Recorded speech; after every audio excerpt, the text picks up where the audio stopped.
Hello class 9 students, how are you all. आज हम करने वाले हैं आपकी क्लास 9 की गणित मंत्री बुक के चैप्टर 7 इंट्रोडक्शन टू प्रोबेबिलिटी की एंड ऑफ चैप्टर एक्सरसाइज को फिनिश। क्वेश्चन नंबर 1 से क्वेश्चन नंबर 10 हमने ऑलरेडी कर लिए हैं। आज आगे के क्वेश्चंस कंप्लीट करेंगे। अगर आपने अभी तक क्वेश्चन नंबर 1 से 10 वाली वीडियो नहीं देखी है तो आपको यहाँ पे मैं वो लिंक प्रोवाइड करवा दूँगी, आप वहाँ से वो वीडियो देख सकते हैं। ओके, तो चलो फिर स्टार्ट करते हैं। Question number 11 is I throw a pair of 6-sided dice, write down an event that has a probability of 0 and an outcome that has a probability of 1। सबसे पहले देखो, अगर हम एक पेयर ऑफ 6-sided डाई को throw करते हैं तो ऐसा कौन सा इवेंट होगा जहाँ पे प्रोबेबिलिटी 0 होगी। प्रोबेबिलिटी 0 यानी कि इम्पॉसिबल इवेंट। इम्पॉसिबल मतलब जब भी हम डाइस को थ्रो करें तो वो चीज़ कभी नहीं होगी। और ऐसा क्या केस हो सकता है जब प्रोबेबिलिटी 1 हो। प्रोबेबिलिटी 1 यानी कि श्योर इवेंट। श्योर इवेंट कौन सा होता है कि चाहे कुछ हो जाए, जब भी हम 2 डाइस को थ्रो करेंगे तो वो चीज़ होनी ही होनी है। तो सबसे पहले हम इसके आउटकम्स देखते हैं क्या क्या हो सकते हैं। देखो हमारे पास क्या क्या आउटकम्स आ सकते हैं। जब हमने फर्स्ट डाई को थ्रो किया तो उस पर 1 आ सकता है। सेकेंड डाई को थ्रो किया तो उस पर भी 1 आ सकता है। ठीक है, पहले थ्रो पे 1 आ सकता है, दूसरे पे 2 आ सकता है। फिर फर्स्ट पे 1, सेकेंड पे 3, फर्स्ट पे 1, सेकेंड पे 4, फर्स्ट पे 1, सेकेंड पे 5, फर्स्ट पे 1 और सेकेंड पे 6। ठीक है, अगर हमें फर्स्ट डाई पे 2 मिला तो सेकेंड डाई पे 1 भी आ सकता है, 2 भी आ सकता है, 3, 4, 5, 6, 6 के 6 पॉसिबिलिटीज़ है। ऐसे ही फर्स्ट डाई पे अगर 3 आ जाता है तो सेकेंड डाई पे वापस से 6 पॉसिबिलिटीज़ हैं। और ये ऐसे ही हमारे पास ये टोटल 36 नंबर्स मिल जाएंगे हमें, जो जब 2 हम डाई थ्रो करेंगे तो आ सकते हैं। तो देखो आपको ये सैम्पल स्पेस कैसे बनाना है। सबसे पहले आपको सैम्पल स्पेस के लिए पता है हम कर्ली ब्रैकेट्स लगाते हैं। कर्ली ब्रैकेट लगाने के बाद आपको फर्स्ट डाई का नंबर फिक्स कर लेना है। सपोज़ आपका फर्स्ट डाई पे 1 आया तो बाकी सारे नंबर्स को चेंज करते जाना। फर्स्ट पे 1 आ गया, फर्स्ट पे सब जगह 1 रहेगा और सेकेंड डाई के नंबर आप चेंज करते जाना, 1, 2, 3, 4, 5, 6। ठीक है, फिर ऐसे ही अगर फर्स्ट डाई पे 2 आ जाता है तो यहाँ पे 2 को फिक्स कर लेना और फिर सेकेंड डाई के नंबर फिर से चेंज करते जाना। ऐसे ही 3 को फिक्स करना और फिर नंबर्स चेंज होंगे, फिर 4 को फिक्स करना, 5 को, 6 को। तो ऐसे ही आपको ये टोटल 36 केसेस मिल जाएंगे। अब आप बताओ यहाँ पे आप ऐसा क्या बना सकते हो कि वो कभी ना आए। यहाँ पे अगर आप देखो तो हमारे पास नंबर सिर्फ 1 से लेकर 6 तक है, 6 से ज़्यादा नंबर्स नहीं है ना। तो अगर मैं कहूँ कि दोनों डाइस पे 7 आ जाए, है ना, या फिर दोनों डाइस पे 8 आ जाए, या एक पे 1 आ जाए, एक पे 7 आ जाए, एक पे 1 आ जाए, एक पे 8 आ जाए, या ऐसे कोई भी नंबर जो डाइस पे हो ही ना, वो मैं बोलूँ तो क्या वो कभी होगा? नहीं ना, तो वो एक इम्पॉसिबल इवेंट हो गया। ठीक है, तो आप अपनी मर्ज़ी से कोई भी नंबर ले सकते हो जो इन नंबर्स के अलावा हो, तो वो तो हमारे पास इम्पॉसिबल इवेंट हो जाएगा। लेकिन अब श्योर इवेंट क्या होगा, ये थोड़ा सा सोचना पड़ेगा आपको, है ना, क्योंकि यहाँ पे हमने नंबर देख के बता दिया, लेकिन इनको देख के हम क्या बताएं कि वो तो आएगा ही आएगा। अगर मैं कहूँ कि मैं एक डाई को रोल करूँ और 1 और 6 आए, तो क्या ऐसा है कि फर्स्ट पे 1 आए और सेकेंड पे 6 आए वो हमेशा होगा?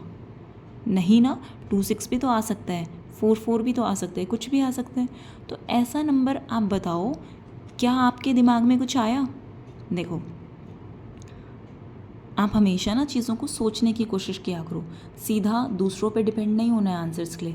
थिंकिंग प्रोसेस तभी डेवलप होगा जब आप खुद से ट्राई करोगे। ओके, तो आप एक बारी सोचो इस वीडियो को पॉज करके, और अगर आपके माइंड में कोई आंसर आता है तो आप मुझे कमेंट करके बताओ। ठीक है, आप देखो मेरे माइंड में जो आया है वो ये है कि अगर मैं इन दोनों को ऐड करती हूँ, इन दोनों नंबर्स को अगर मैं ऐड करती हूँ जो भी डाइस पे आ रहे हैं, तो उनका सम हमेशा 2 से 12 तक लाई करेगा, यानी कि 1 से तो बड़ा होगा हमेशा और 13 से छोटा होगा। देखो कोई भी केस ले लो आप, 4 + 3 लेते हैं, 7 आएगा, 2 से बड़ा है और 13 से छोटा है। 6 और 3 लेते हैं तो क्या आएगा, 9 आएगा, 9 भी 2 से बड़ा है और 13 से छोटा है। 2 + 6 लेते हैं, 8 आता है, ये भी 13 से छोटा है।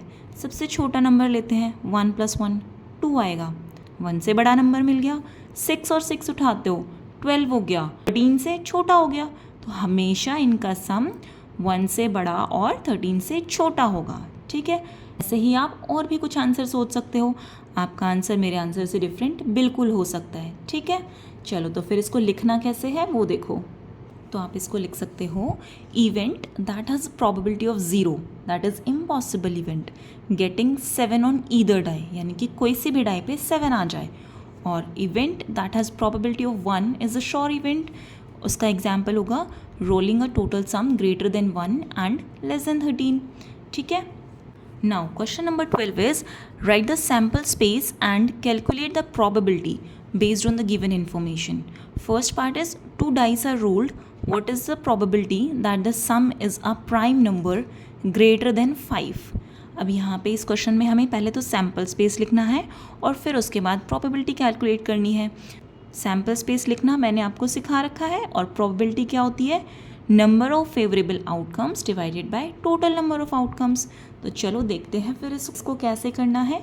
सबसे पहले यहाँ पे बोला है 2 डाइस को रोल किया गया है, तो प्रोबेबिलिटी बताओ कि सम जो है वो प्राइम नंबर आएगा ग्रेटर देन 5।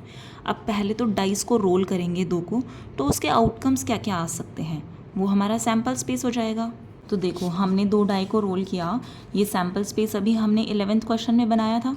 अब हर बार तो हम इतना बड़ा बड़ा लिखेंगे नहीं, अब हमें पता चल गया कि ये यहाँ से लेके यहाँ तक ऐसे होता है, तो हम इसको ऐसे भी लिख सकते हैं। सैम्पल स्पेस हो जाएगा 1 1 1 2, फिर डॉट डॉट डॉट लगा देंगे और लास्ट में लास्ट के नंबर्स लिख देंगे। आप कोई भी स्टार्टिंग के 2-3 नंबर लिख देना और एंड के 2-3 नंबर लिख देना, ठीक है।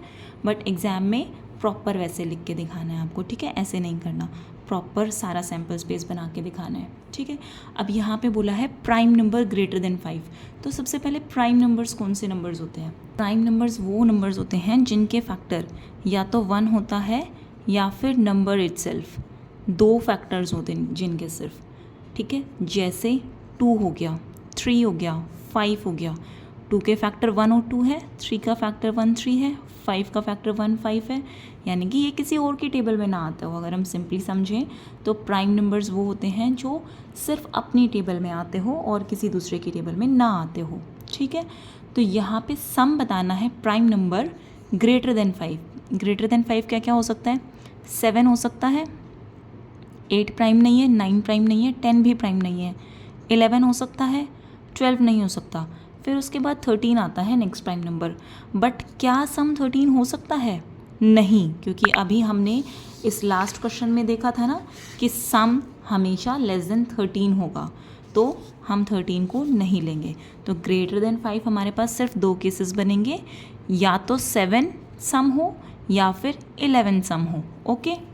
तो अब यहाँ पे आप चेक करोगे ऐसे कौन से पेयर हैं जिनका सम 7 बन रहा है। तो यहाँ तक तो होगा नहीं, 1 1 1 2 1 3 1 4 1 5, यहाँ तक तो 6 सम बन रहा है, 6 + 1 7, ये एक केस है, ठीक है। फिर यहाँ तक नहीं बन रहा, 2 5 पे बन रहा है, एक ये केस होगा, 2 6 नहीं बनेगा। फिर एक ये केस बन रहा है, एक ये बन रहा है, एक ये बन रहा है और एक ये बन रहा है। देखो डायगोनल में जितने भी एलिमेंट्स हैं इन सब का सम 7 बनेगा, ठीक है। तो यहाँ पे देखो सैम्पल स्पेस में टोटल 36 एलिमेंट हो गए। अब यहाँ पे 7 तक जो ऐड हो रहे हैं वो कौन कौन से नंबर्स हैं, 1 6 2 5 3 4 4 3 5 2 एंड 6 1। अब चेक करते हैं 11 वाले कौन से हैं। अब यहाँ तक तो देखो 1 6 नहीं बन रहा, सबसे बड़ा नंबर चेक कर लेते हैं। अगर सबसे बड़ा नंबर 11 बन रहा है या 11 से बड़ा बन रहा है तभी ये बन पाएंगे। 6 1 7 बन रहा है, 6 + 2 8 बन रहा है, 6 + 3 9 बन रहा है, 6 + 4 10 बन रहा है। तो यहाँ तक तो हमें कोई ऐसा नंबर नहीं मिलेगा जो 11 बनाता हो, है ना, चाहे आप चेक कर लेना, ठीक है। अब यहाँ पे देखो 5 5 10 बन रहा है, यहाँ तक भी सारे छोटे नंबर्स मिले हैं, सिर्फ एक ये नंबर मिला है 5 और 6 जो 11 बनाता है। 6 3 9 बनेगा, 6 4 10 बनेगा, 6 5 एक ये नंबर मिला है, 6 और 5, इनका सम 11 होता है। तो हमें सिर्फ 2 ही नंबर ऐसे मिले हैं जिनको हम अगर ऐड करें तो 11 आ जाए, that is 6 and 5 and 5 and 6। तो हम लिख देंगे pairs adding up to 11 are 5 6 and 6 5। अब टोटल कितने नंबर्स हो गए, 1 2 3 4 5 6 तो यहाँ से मिले हैं और 2 यहाँ से मिले, तो टोटल फेवरेबल आउटकम्स हमारे पास 8 नंबर्स हो गए। तो प्रोबेबिलिटी क्या हो जाएगी, probability of any event, event क्या है हमारा यहाँ पे, नंबर ग्रेटर देन 5, तो प्रोबेबिलिटी नंबर, प्रोबेबिलिटी ऑफ, इसको हम लिखेंगे probability of prime number greater than 5 क्या हो जाएगी, ये टोटल फेवरेबल आउटकम्स 8 है, 8/36। इसको अगर हम 2 से कैंसिल कर दें तो यह आ जाएगा हमारे पास 4 से हो जाएगा ना, ये 4 2 = 8 और 4 9 = 36। तो हमारी फाइनल प्रोबेबिलिटी आ गई 2/9। ठीक है, दोबारा से देखो क्या करना है। सबसे पहले तो सैम्पल स्पेस लिखना है। टोटल केसेस कैसे लिखेंगे मैंने लास्ट क्वेश्चन में बताया था। अब ये टोटल 36 आउटकम्स होते हैं। अब ऐसे प्राइम नंबर जिनका सम 7 आ रहा हो वो फाइंड करने हैं, फिर जिनका सम 11 आ रहा हो वो फाइंड करने हैं, और इन सारों को काउंट करना है। ये हमारा फेवरेबल आउटकम हो जाएगा और टोटल नंबर ऑफ आउटकम्स 36 है। बस फॉर्मूला में पुट करना है प्रोबेबिलिटी का फॉर्मूला, और अगर कोई चीज़ कैंसिल आउट होती है उन्हें कैंसिल आउट करना है, और हमारा आंसर आ जाएगा final 2/9। Okay, now second part of question 12 is a bag contains 4 red 3 green and 2 blue balls. 2 balls are drawn without replacement. What is the probability that both are of different colors? अब एक bag में 4 red balls हैं, 3 green balls हैं और 2 blue balls हैं। हमने दो balls निकालनी है विदाउट रिप्लेसमेंट। अब विदाउट रिप्लेसमेंट यहाँ पे बहुत इंपॉर्टेंट है, ध्यान रखना। इसका मतलब क्या होगा कि सपोज़ हमने रेड निकाल ली फर्स्ट बार में, फर्स्ट ड्रॉ में हमने रेड निकाली बॉल, तो हमें उस रेड को वापस उस बैग में नहीं रखना। अब टोटल बॉल्स हैं वो भी कम हो जाएंगी, और रेड निकाली थी तो एक रेड भी कम हो जाएगी। तो इस क्वेश्चन को करने के लिए सबसे बेस्ट हमारे पास क्या है, ट्री डायग्राम, जो हमने पहले से सीख रखा है। तो देखो इसे कैसे करना है। यहाँ पे सबसे पहले हम लिखेंगे फर्स्ट ड्रॉ, फिर सेकेंड ड्रॉ, और यहाँ पे हम आउटकम्स लिखते हैं। अब सबसे पहले फर्स्ट ड्रॉ में हमारे पास क्या क्या पॉसिबिलिटीज़ है। अगर हम बैग में हाथ डालते हैं तो हमारे पास 3 कलर की बॉल्स हैं, रेड, ग्रीन या ब्लू, और इन तीनों कलर में से कोई सी भी एक बॉल हमारे पास आ सकती है। चाहे तो जो 4 रेड है उनमें से कोई आए, चाहे फिर 3 ग्रीन्स हैं उनमें से कोई आए, या फिर जो 2 ब्लू बॉल्स हैं उनमें से कोई भी एक बॉल आएगी। फर्स्ट ड्रॉ में एक बॉल निकलेगी इनमें से। अब सेकेंड ड्रॉ में क्या क्या पॉसिबिलिटीज़ है देखो। फर्स्ट टाइम में अगर हमारे पास रेड आ गई, हमने इसको विदाउट रिप्लेसमेंट रखा है, लेकिन फर्स्ट ही तो रेड आई है, अभी हमारे पास 3 रेड्स और भी बची हुई है ना, तो उनमें से कोई बॉल आ सकती है, 3 रेड बॉल में से कोई भी आ सकती है। तो यहाँ पे भी पॉसिबिलिटी क्या हो जाएंगी, 3 पॉसिबिलिटीज़ हो जाएंगी। किस किस की, या तो रेड आ सकती है, या तो ग्रीन आ सकती है, या फिर ब्लू आ सकती है। क्योंकि रेड हमारे पास टोटल 4 बॉल्स हैं, एक ही तो निकाली है, इसको ही तो हमने वापस नहीं रखा, बाकी 3 है वो बची हुई है, ग्रीन बची हुई है सारी और ब्लू बची हुई है। ऐसे ही अगर हमने ग्रीन को निकाला फर्स्ट ड्रॉ में, तो यहाँ पे भी हमारे पास रेड, ग्रीन या ब्लू में से कोई आ सकता है। ऐसे ही जब ब्लू निकालेंगे तो रेड, ग्रीन या ब्लू में से कोई भी बॉल हमारे पास आ सकती है। ठीक है, अब इनकी प्रोबेबिलिटीज़ क्या क्या होगी देखो। जब हमने फर्स्ट टाइम रेड बॉल निकाली है तो हमारे पास रेड बॉल्स कितनी है, 4 है, और टोटल बॉल्स कितनी है, 4 + 3 + 2 9 है। तो रेड की फर्स्ट ड्रॉ में रेड की प्रोबेबिलिटी क्या हो जाएगी, 4/9। क्यों, क्योंकि हमारे पास टोटल 4 रेड बॉल्स है, और हमारी प्रोबेबिलिटी क्या होती है, number of favourable outcomes upon total number of outcomes. तो फेवरेबल आउटकम्स यहाँ 4 हो गए और टोटल आउटकम्स 9 है। ऐसे ही ग्रीन की प्रोबेबिलिटी हो जाएगी 3/9 और ब्लू की प्रोबेबिलिटी हो जाएगी 2/9। अब देखो टोटल नंबर ऑफ बॉल 9 थी, इसीलिए नीचे 9 आया। जब हम सेकेंड ड्रॉ लेंगे तो हमारे पास ओनली 8 बॉल्स बचेंगी ना, क्योंकि हमने विदाउट रिप्लेसमेंट किया है। तो यहाँ पे जब हम सेकेंड ड्रॉ करेंगे तो हमारे पास सिर्फ 8 बॉल्स बचेंगी, बिकॉज हमने यहाँ पे जो एक बॉल निकाल ली है ऑलरेडी उसको वापस नहीं रखा।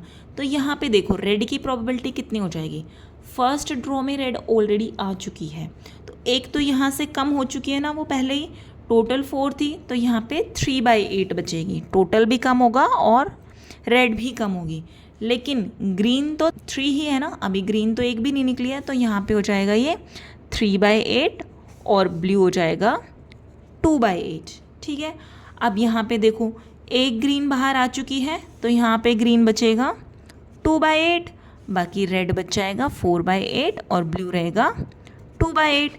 सिमिलरली यहाँ पे एक ब्लू निकल चुकी है तो ब्लू बच जाएगी 1/8 और ग्रीन हो जाएगी 3/8 और रेड हो जाएगी 4/8।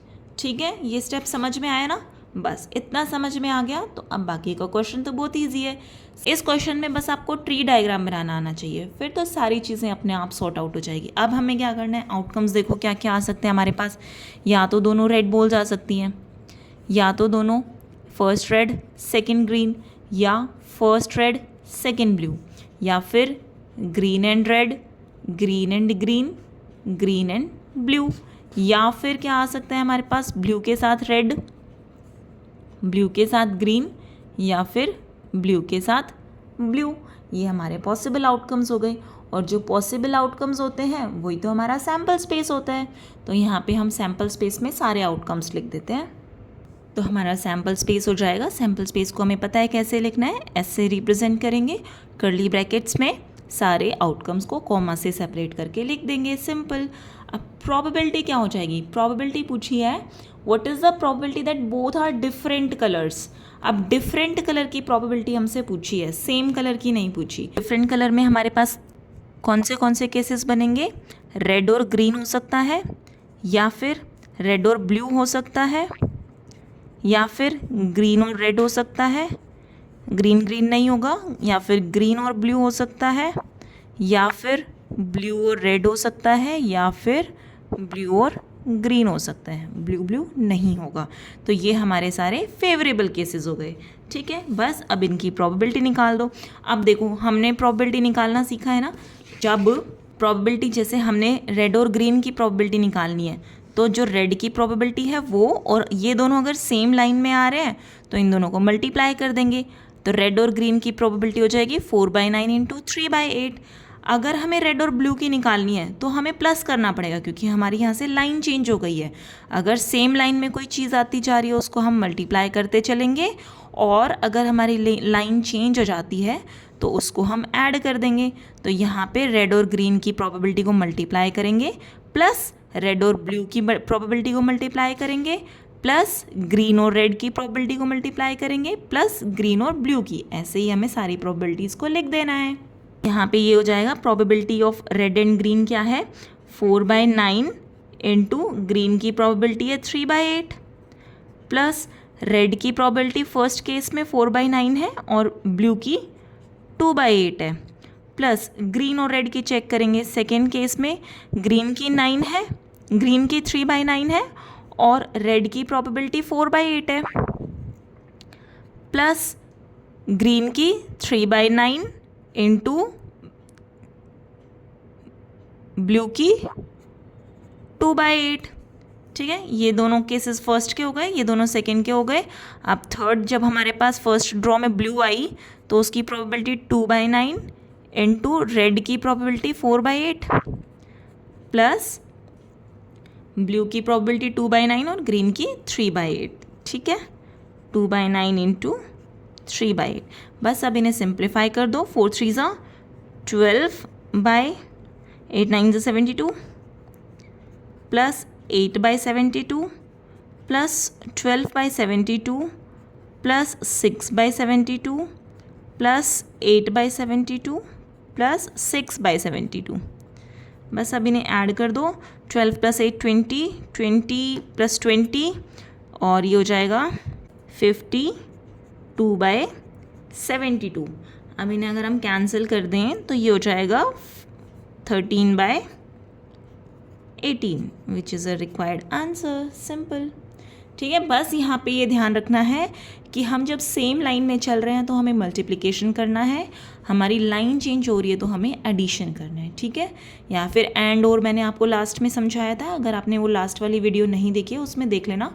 बिल्कुल लास्ट में मैंने आपको समझाया है कि कब हम मल्टीप्लाई करते हैं और कब हम ऐड करते हैं। Okay, end of chapter exercise के फर्स्ट पार्ट वाली वीडियो में। Okay, now third part is 3 coins are tossed, what is the probability that first coin shows heads and exactly 2 heads occurs in total? तो देखो इस question को भी हम tree diagram से कर सकते हैं। 3 कॉइन्स है हमारे पास। फर्स्ट कॉइन पे 2 पॉसिबिलिटीज़ है, या तो हेड्स आएगा या तो टेल्स आएगा। सपोज हमारा फर्स्ट कॉइन पे हेड्स आया तो सेकेंड कॉइन पे या तो हेड आ सकता है या तो टेल आ सकता है। ठीक है, अगर हेड आया तो सेकेंड कॉइन पे भी तो हेड या टेल दोनों आ सकते हैं ना। अब सेकेंड कॉइन पे सपोज हेड आया तो थर्ड कॉइन पे भी हेड या टेल आ सकता है, और अगर सेकेंड कॉइन पे टेल आया तो थर्ड कॉइन पे हेड या टेल दोनों आ सकते हैं। ऐसे ही अगर फर्स्ट कॉइन पे हमारा टेल्स आया तो सेकेंड कॉइन पे हेड्स या टेल्स कुछ भी आ सकता है। अगर सेकेंड कॉइन पे हेड्स आया तो थर्ड कॉइन पे भी हेड्स या टेल्स आने की पूरी पॉसिबिलिटीज़ हैं, और अगर टेल्स आया तो भी हेड और टेल दोनों में से कोई भी आ सकता है थर्ड कॉइन पे। तो ये तो हो गया हमारा ट्री डायग्राम से आउटकम्स क्या क्या हो जाएंगे अब इसके। Head head head. अच्छा, या तो आप देखो इसको ऐसे लिख सकते हो कि हेड हेड हेड यहाँ पे आ जाएगा, फिर हेड हेड टेल, फिर यहाँ पे आ जाएगा हेड टेल हेड। लाइंस के थ्रू चलते जाओ आप और आउटकम्स लिखते जाओ। या फिर एक और तरीका होता है, अगर आप ट्री डायग्राम नहीं बनाना चाहते, आप डायरेक्ट 3 कॉइन्स को टॉस कर रहे हो और उसके आउटकम्स लिखना चाह रहे हो, तो आपको क्या करना है, सबसे पहले यहाँ पे लिखोगे आप हेड्स,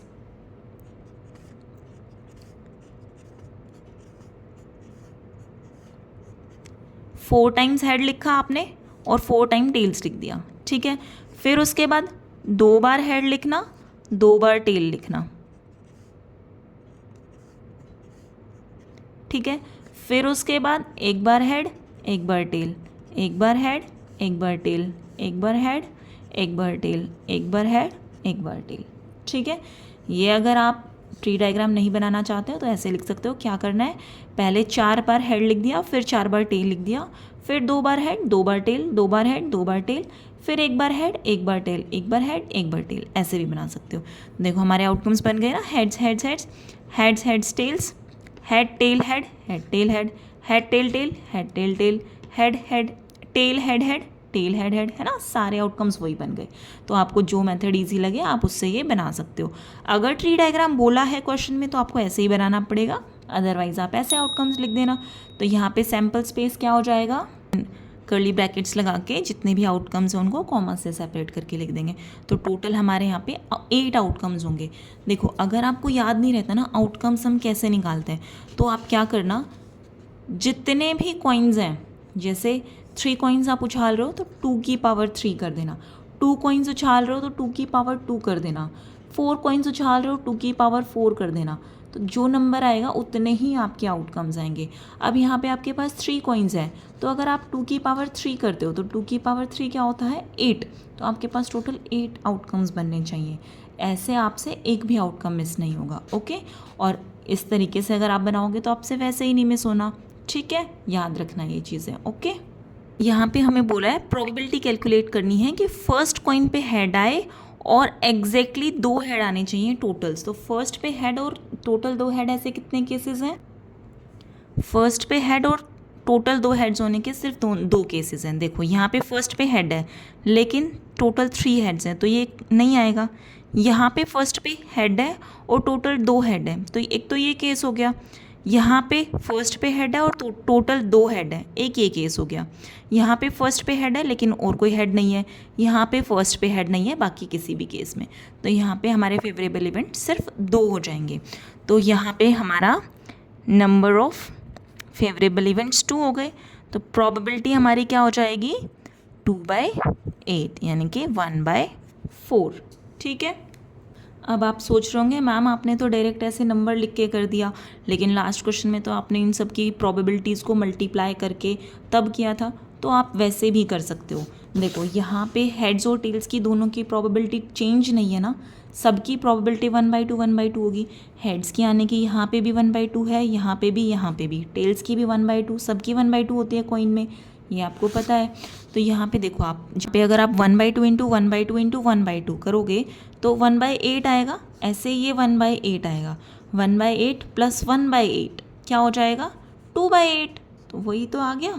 तो आप ऐसे भी कर सकते हो। Okay, now fourth part is A 4-digit number is formed using the digits 1, 2, 3, 4 with no repetition. What is the probability that the number is even?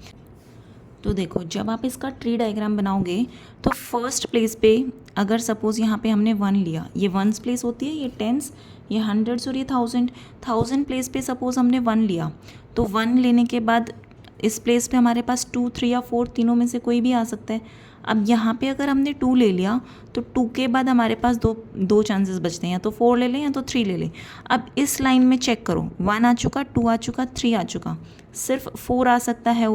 और अगर हम इस लाइन में ऐसे चेक करें तो 1 आ चुका, फिर 2 आ चुका, फिर 4 आ चुका, तो अब 3 बच गया, 3 आ सकता है। ठीक है, अगर हमने 1 के बाद 3 लिया है तो फिर 2 आ सकता है, 4 आ सकता है। 1 के बाद 3 लिया है तो 4 आ सकता है, फिर 4 के साथ 2 आ सकता है।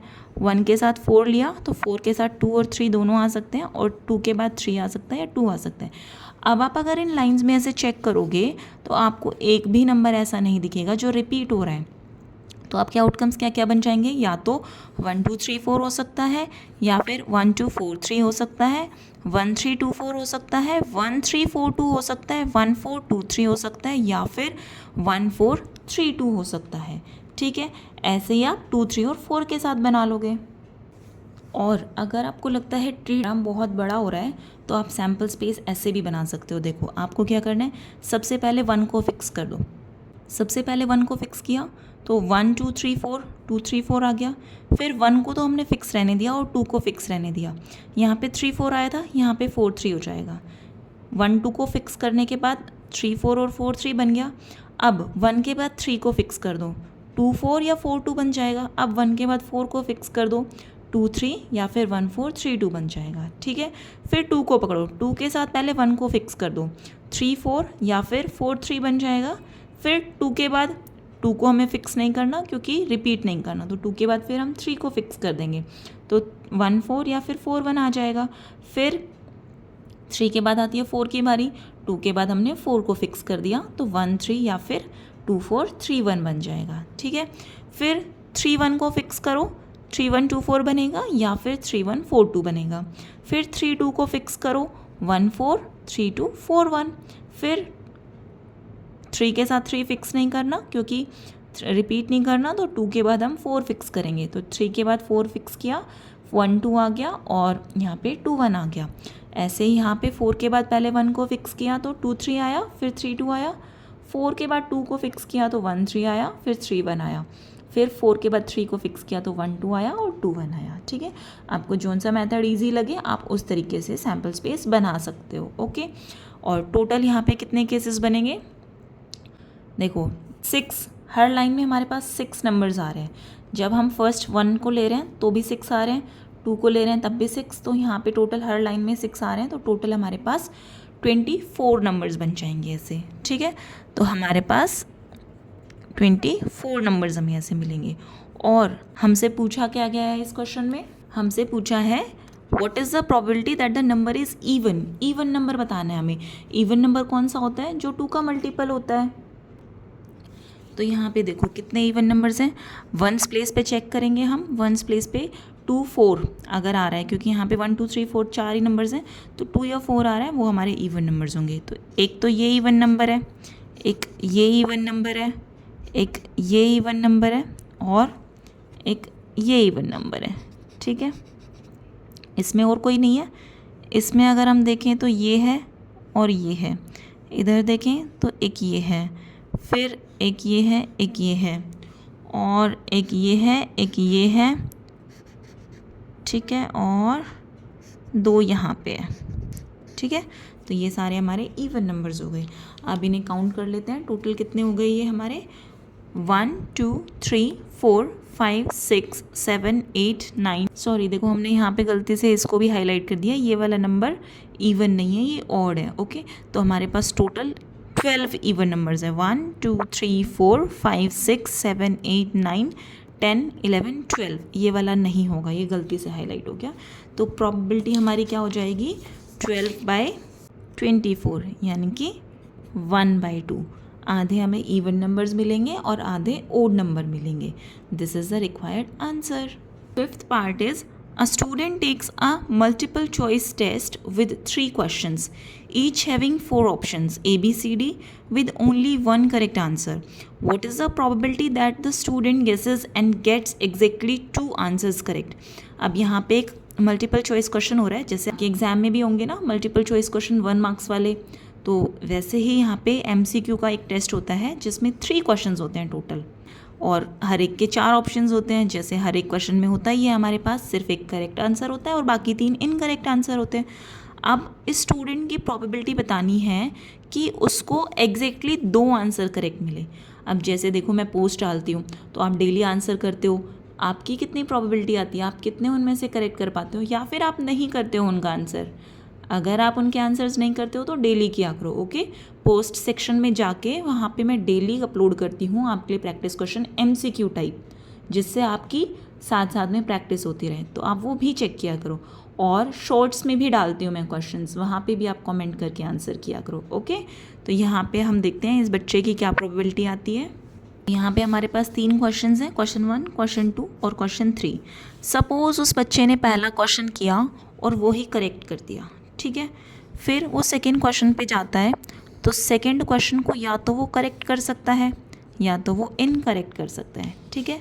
अब अगर मान लीजिए उसने सेकेंड क्वेश्चन को भी करेक्ट कर दिया तो थर्ड क्वेश्चन को भी वो या तो करेक्ट कर सकता है या तो इनकरेक्ट कर सकता है, और अगर उसने सेकेंड क्वेश्चन को इनकरेक्ट किया होगा तो थर्ड क्वेश्चन को वो करेक्ट या इनकरेक्ट, दोनों पॉसिबिलिटीज़ हैं, ठीक है।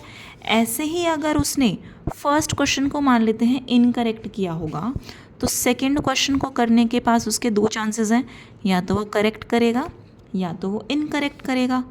अगर उसने सेकंड क्वेश्चन को करेक्ट किया तो थर्ड क्वेश्चन को भी वो या तो करेक्ट करेगा या तो इनकरेक्ट करेगा। अगर उसने सेकंड क्वेश्चन को इनकरेक्ट किया तो थर्ड क्वेश्चन को वो करेक्ट या इनकरेक्ट दोनों कर सकता है। ये तो हो गया हमारा ट्री डायग्राम, ठीक है। 2 ही तो ऑप्शंस होते हैं ना, या तो सही होगा या तो सही नहीं होगा, ओके।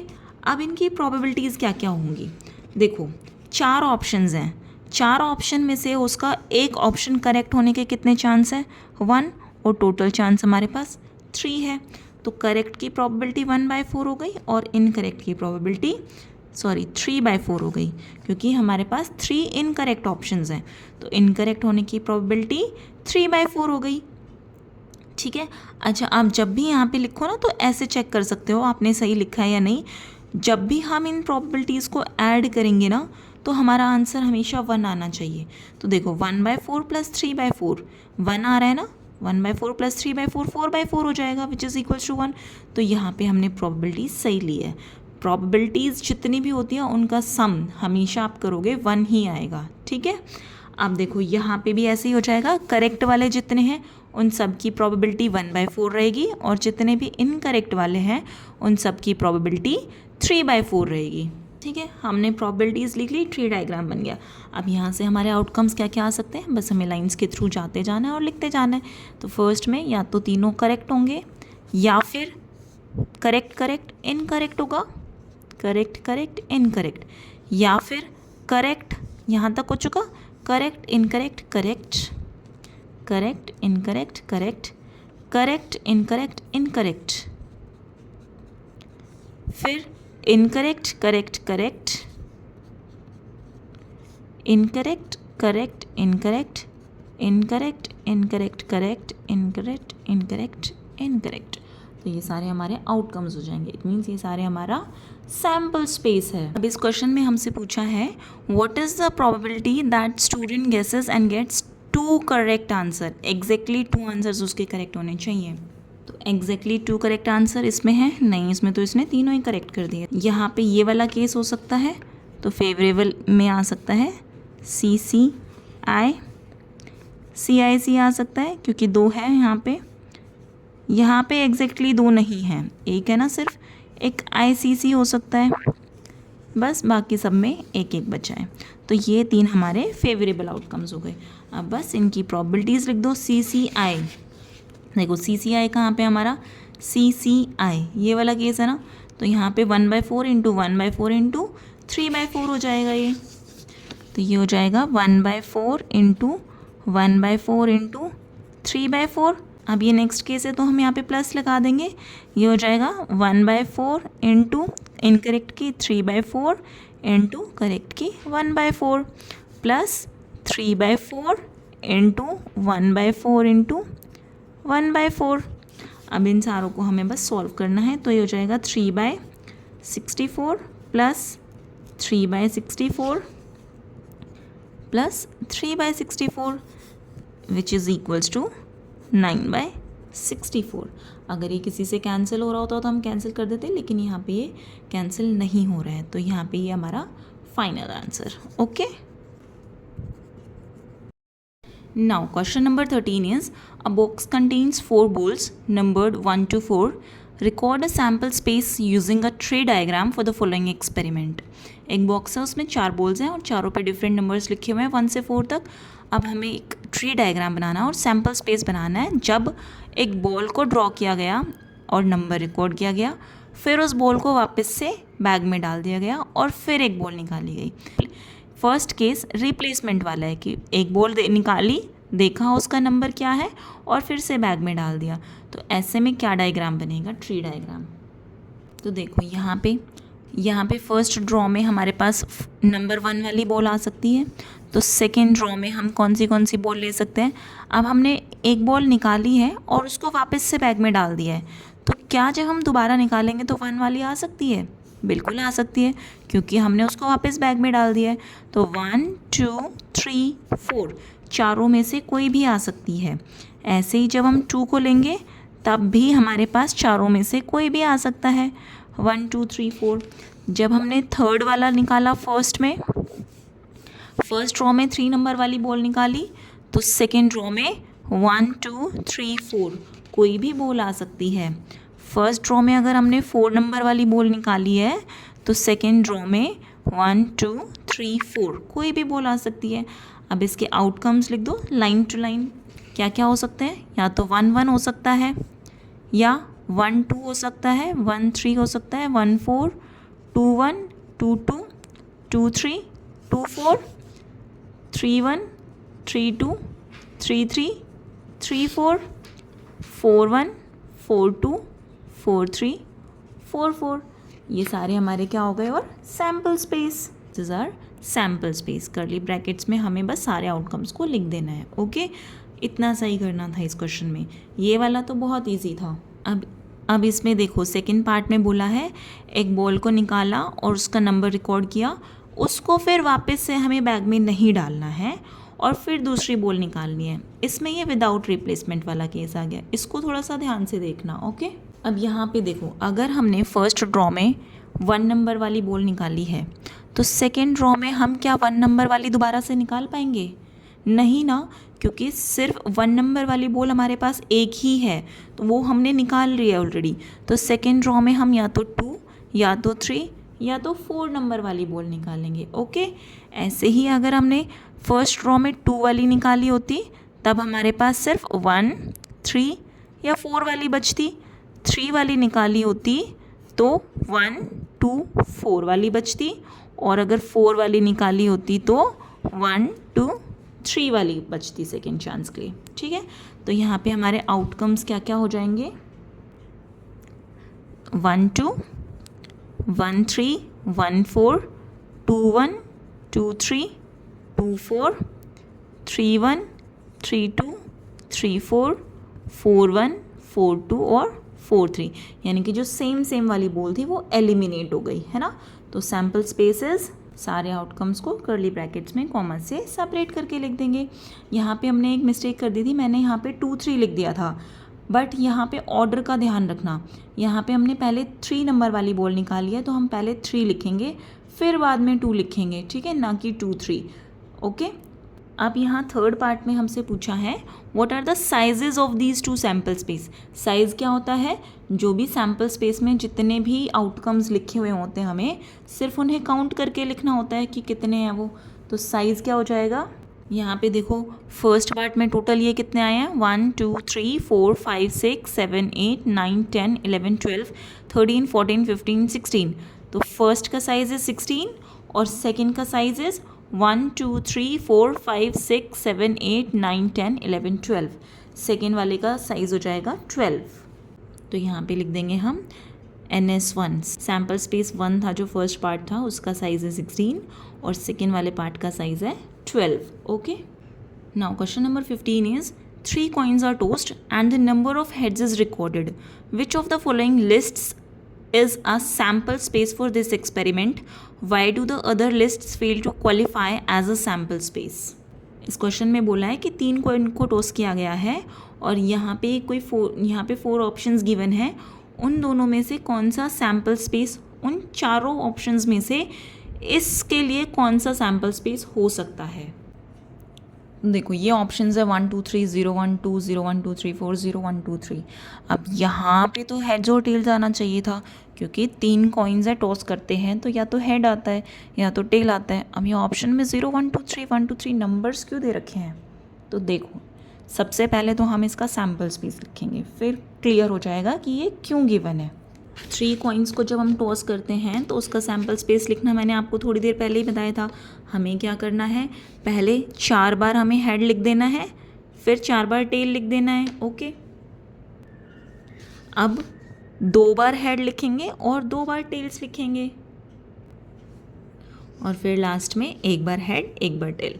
तो ये टोटल हमारे आउटकम्स होंगे जो 3 कॉइन्स को टॉस करने के बाद आएंगे. अगर हम यहाँ पे चेक करें कि हेड्स कितनी बार आ रखा है, तो यहाँ पे हेड 3 टाइम्स आ रखा है, यहाँ पे 2 टाइम्स आ रखा है, यहाँ पे भी 2 टाइम्स है, यहाँ पे 1 है, यहाँ पे 2 है, यहाँ पे 1 है, यहाँ पे भी 1 है और यहाँ पे 0 है. और ऐसे ही अगर हम टेल्स की चेक करें तो यहाँ पे 0 है, यहाँ पे 1 है, यहाँ पे भी 1 है, यहाँ पे 2 है, यहाँ पे 1 है, यहाँ पे 2 है, यहाँ 1 है और यहाँ पे 3 है. सॉरी, यहाँ 2 है और फिर यहाँ पे 3 है. ठीक है, तो यहाँ पे देखो कौन से नंबर्स आए हमारे पास, चाहे इसमें चेक करें हम चाहे इसमें चेक करें. 0 आया है, 1 आया है, 2 आया है और 3 आया है. ऐसे ही यहाँ पे अगर हम देखें तो 0 1 2 और 3. ठीक है, अब ऑप्शंस पे देखते हैं. अब देखो ऐसा कौन सा ऑप्शन है जहाँ पे वो 0 1 2 3 सारे ऑप्शंस आ रहे हो. 1 2 3 ये होगा नहीं क्योंकि यहाँ पे 0 मिसिंग है. 0 1 2 क्या ये होगा? नहीं क्योंकि यहाँ पे 3 मिसिंग है. 0 1 2 3 4 क्या होगा? नहीं क्योंकि यहाँ पे 4 एक्स्ट्रा आ रहा है. 0 1 2 3 क्या ये होगा? हाँ बिल्कुल, क्योंकि इस ऑप्शन में वो सारे नंबर्स आ रखे हैं. तो option 4 is the correct answer. ठीक है, now question number 16 is suppose you drop a die at random on the rectangular region on in figure 7.8. ये फिगर है, इसमें शो किया गया है कि ये एक रेक्टेंगुलर रीजन है और आप यहाँ पे एक ड्रॉप डालते हो डाई का. What is the probability that it will land inside the circle with a diameter of 1 metre. अब आप इस पूरे पे कहीं पे भी डाल रहे हो तो इसकी प्रोबेबिलिटी क्या है कि ये इस सर्कल के अंदर ही गिरे जिसका डायमीटर 1 है. तो यहाँ पे डाई और डाई में कंफ्यूज मत होना, ये डाई इंक वाली डाई होती है. ठीक है, और वो वाली डाई जो रोल करते हैं वो लूडो वाली डाइस होती है. ठीक है, तो यहाँ पे ये वाली डाई हम ड्रॉप डाल रहे हैं. अब देखो इसको निकालने के लिए क्या करते हैं हम, देखो प्रोबेबिलिटी क्या होती है, total favourable outcome upon total outcomes. तो यहाँ पे फेवरेबल रीज़न कौन सा है? ये वाला रीज़न है. और टोटल रीज़न क्या है? ये वाला रीजन है. और जब हम ऐसे रीजन की बात करते हैं तो हम एरिया निकालते हैं. तो हम क्या करेंगे, यहाँ पे सर्कल का एरिया डिवाइडेड बाय रेक्टेंगल का एरिया कर देंगे तो वो हमारी प्रोबेबिलिटी हो जाएगी. अब सर्कल के एरिया का फॉर्मूला आपको पता ही है πr², लेकिन यहाँ पे डायमीटर गिवन है तो क्या हुआ, हम इसको कन्वर्ट कर लेंगे रेडियस में. डायमीटर क्या होता है, रेडियस का डबल होता है ना, तो रेडियस निकालने के लिए डायमीटर को हाफ कर देंगे. तो ये क्वेश्चन देखो कैसे करना है. तो देखो यहाँ पे एरिया ऑफ रेक्टेंगल यानी कि टोटल एरिया क्या हो जाएगा 3 × 2 दैट इज़ 6 मीटर स्क्वायर और favourable area that is area of circle क्या हो जाएगा πr² which is equals to pi into 1/2 into 1/2. क्योंकि हमारे पास डायामीटर 1 मीटर गिवन है तो यहाँ से हमारा रेडियस कितना हो जाएगा, इसका हाफ होता है ना रेडियस डायमीटर का, तो हाफ मीटर हो जाएगा. तो यहाँ पे एरिया ऑफ सर्कल आ जाएगा π/4 मीटर स्क्वायर. अब probability of landing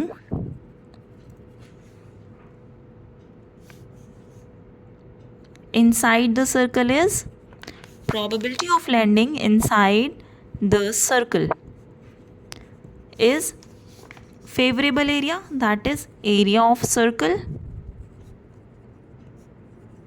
divided by total area, that is area of rectangle. Area of circle is pi by 4 and area of rectangle is 6, तो ये हो जाएगा pi by 24 which is a required answer. आप चाहो तो पाई की value 3.14 रख के और इसको कैलकुलेट कर लेना, लेकिन इतना टाइम नहीं होता, आप पाई के टर्म्स में भी रख सकते हो. ठीक है.